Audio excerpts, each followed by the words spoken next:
রাতের বেলায় তাহাজ্জুদের সময় আমার স্বামী ওঠে লোহা যখন পিটাতো, তখন আব্দুল্লাহ ইবনে মুবারক ছাদের মধ্যে দাঁড়িয়ে তিনি এরকম ভাবে নামাজ আদায় করতেন। আল্লাহু আকবার বলে হাত বাঁধতেন, সানা পড়তেন।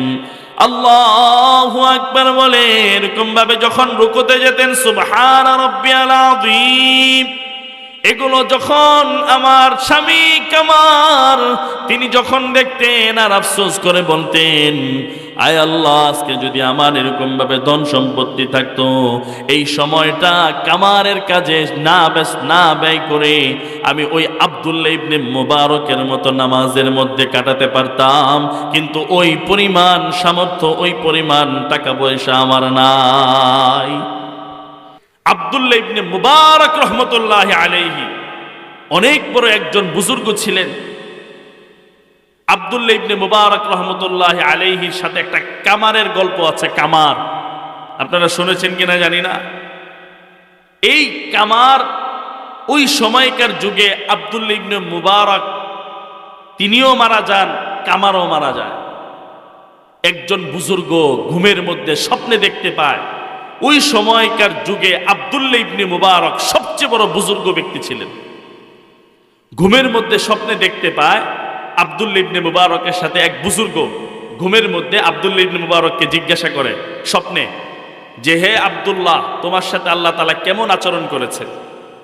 পরে বলল, আল্লাহ তাআলা তো আমার সাথে অনেক ভালো আচরণ করেছেন, অনেক মর্যাদা দিয়েছেন। পরে বলল যে মাশাআল্লাহ, খুব ভালো কথা। আব্দুল্লাহ ইবনে মুবারক তখন বলেন, কিন্তু আমার চেয়েও বেশি মর্যাদা আল্লাহ তাআলা আমার বাড়ির সামনে থাকা একজন সাধারণ কামারকে আল্লাহ তাআলা বেশি মর্যাদা দান করেছেন। সুবহানাল্লাহ। এখন প্রশ্ন হচ্ছে, ওই বুজুর্গ ঘুম থেকে লাফ দিয়ে উঠে যায়, কি আব্দুল্লাহ ইবনে মুবারক তার চেয়েও বড় বুজুর্গ ওই কামার ছিল? আশ্চর্যের বিষয় না ব্যাপারটা? ওই আল্লাহর বান্দা ঘুম থেকে উঠে গুটি গুটি পায়ে ওই কামারের বাসার মধ্যে চলে যায়। চলে যাওয়ার পরে দেখুন নামাজের কিরকম তারা কদর করতেন। চলে যাওয়ার পরে তখন দরজা ঠুকঠুক দেয়, করাঘাত করে। ওই বুজুর্গ করাঘাত করে বলে যে, বাসার ভিতরে কেউ আছেন? ভিতর থেকে শব্দ বের হয়ে আসে, একজন নারী কণ্ঠস্বর। বলতে লাগলে, হ্যাঁ আছি। পরে বলল যে, তোমার কি স্বামী আছে নাকি নাই? মানে স্বপ্নের সাথে মিলাচ্ছে। বলল যে মারা গিয়েছে। পরে বলল, তোমার স্বামীর পেশা কি ছিল? পরে বলল, আমার স্বামীর পেশা ছিল কামারের পেশা। মিলে যাচ্ছে। ওই বুজুর্গ ওই মহিলাকে বললেন, তোমার স্বামী কি এমন আমল করত যে আমলের কারণে আল্লাহ তাআলা এত মর্যাদা দিয়েছেন? ওই নারী তখন বললেন, আমার স্বামী তেমন আমল করতেন না, তেমন কোনো আমল করার সুযোগও পেত না, কারণ আমার স্বামী একজন সাধারণ কামার ছিল। দিন খায়, দিন আনে দিন মজুরি, দিন আনে দিন খায়। আমার স্বামী এরকম ভাবে লোহা পিটাতো, আর যা টাকা ইনকাম করতো হালাল ভাবে তা দিয়ে সংসারটা চালাতো। ওই মহিলাকে ওই বুজুর্গ পাল্টা প্রশ্ন করলেন, এরপরও বলো কি এমন আমল করত যে আমলের কারণে আল্লাহ তাআলা এত মর্যাদা দিয়েছেন?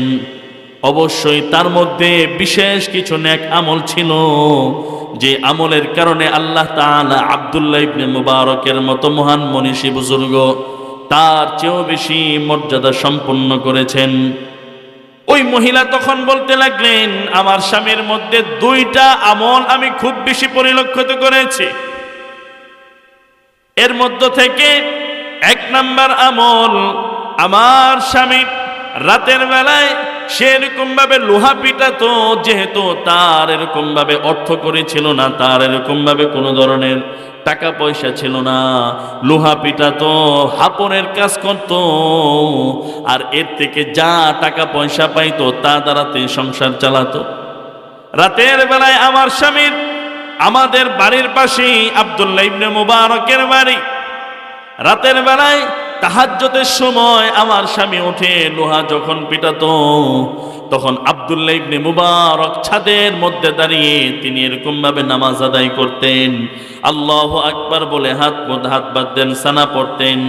আল্লাহু আকবার বলে এরকম ভাবে যখন রুকুতে যেতেন সুবহান রাব্বিয়াল আযীম, এগুলো যখন আমার স্বামী কামার তিনি যখন দেখতেন আর আফসোস করে বলতেন, আয় আল্লাহ, আজকে যদি আমার এরকম ভাবে ধন সম্পত্তি থাকতো, এই সময়টা কামারের কাজে না ব্যয় করে আমি ওই আব্দুল্লাহ ইবনে মুবারকের মতো নামাজের মধ্যে কাটাতে পারতাম, কিন্তু ওই পরিমাণ সামর্থ্য, ওই পরিমাণ টাকা পয়সা আমার নাই। এই কারণে সময়গুলো আমার কামারের কাজের মাধ্যমেই সীমাবদ্ধ রাখতে হতো। রাতের বেলায় উঠেও আমাকে লোহা পিটাতে হতো, এরকম ভাবে খাবারের সময় আমাকে লোহা পিটাতে হতো, কিন্তু ওই আব্দুল্লাহ ইবনে মুবারকের নামাজের অবস্থা দেখে রাতের বেলায় চোখের পানি ফেলতেন আর মালিকের কাছে বলতেন, ওগো আল্লাহ, আজকে যদি আমার আব্দুল্লাহ ইবনে মুবারকের মতো ধন সম্পত্তি থাকতো, তাহলে তার মতো আমি এরকম ভাবে রাতের বেলায় তোমার সাথে কথোপকথন করতাম। এটা হচ্ছে এক নাম্বার আমল। দ্বিতীয় নাম্বার আমল আমার স্বামীর এমন ছিল, আপনি শুনুন, আমার স্বামীর কানের মধ্যে যখন মুয়াজ্জিন সাহেব আজান দিত, হাইয়া আলাস সালাহ,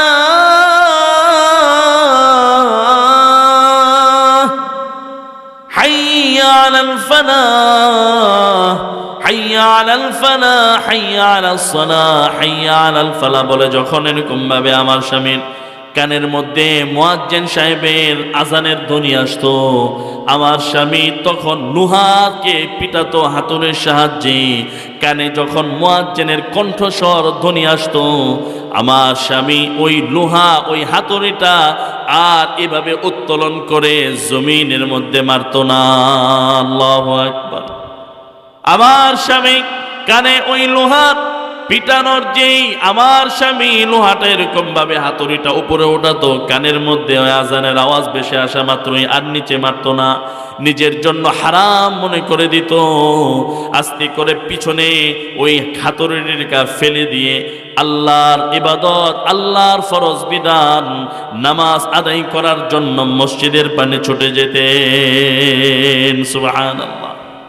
এই দুই আমলের কথা বলার পর ওই বুজুর্গ বললেন, হয়তোবা আল্লাহ তাআলা তোমার স্বামীর এই দুই আমলের কারণে আব্দুল্লাহ ইবনে মুবারকের মতো মহান মনীষী, মহান বুজুর্গ, তার চেয়েও বেশি আল্লাহ তাআলা সম্মানিত করেছেন।